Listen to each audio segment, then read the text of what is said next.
मौजूदा वफाकी हुकूमत के पास रिलीफ ही रिलीफ है। अवाम के लिए इतना बड़ा रिलीफ है कि अवाम सोच भी नहीं सकता। चीनी सस्ती नहीं होगी, आटा सस्ता नहीं होगा, अशिया खुर्दोनोश सस्ती नहीं होगी, लेकिन एक ऐसा तबका है जो हुकूमत की मजबूरी है, और हुकूमत अगर उनका साथ न दे तो हुकूमत रह नहीं पाती है। आप पूछेंगे कि वो कौन सा तबका है, कौन सा वो अशराफिया हैं जिनकी जो है वो तनख्वाह में 200% से भी ज़्यादा इजाफा कर लिया गया है। अब वो इजाफा इतना है कि आप सुनेंगे तो आपके 14 तबक रोशन हो जाएंगे। आपके लिए फ्यूल में 1 रुपया कमी नहीं की जाती, आपके आटे में 1 रुपया कमी नहीं की जाती है, आपके चीनी में 1 रुपया कमी नहीं की जाती है। वो कीमतें आसमान से बातें कर रही हैं। अशिया खुर्दोनोश की कीमतें आसमान तक जो है वो पहुंची हुई हैं, अद्वियात आसमान तक पहुंची हुई है, बिजली गैस का बिल जो है वो होशरुबा उसमें इजाफा किया गया है। लेकिन एक वैसा तबका जिनकी तनख्वाह बढ़ाना हुकूमत की मजबूरी थी, वो तबका है अशराफिया का, जो असेंबली के अरकान कहलाते हैं। उनकी तनख्वाहों में 200% इजाफा कर लिया गया है।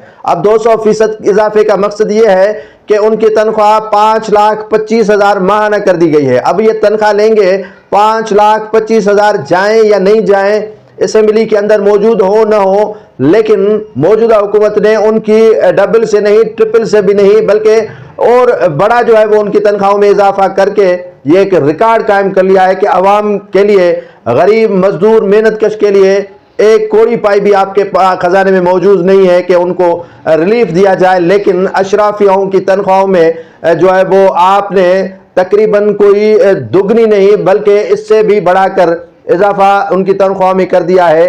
ये यकीनन एक बड़ा अवाम के साथ जुल्म ही नहीं है, जबर है।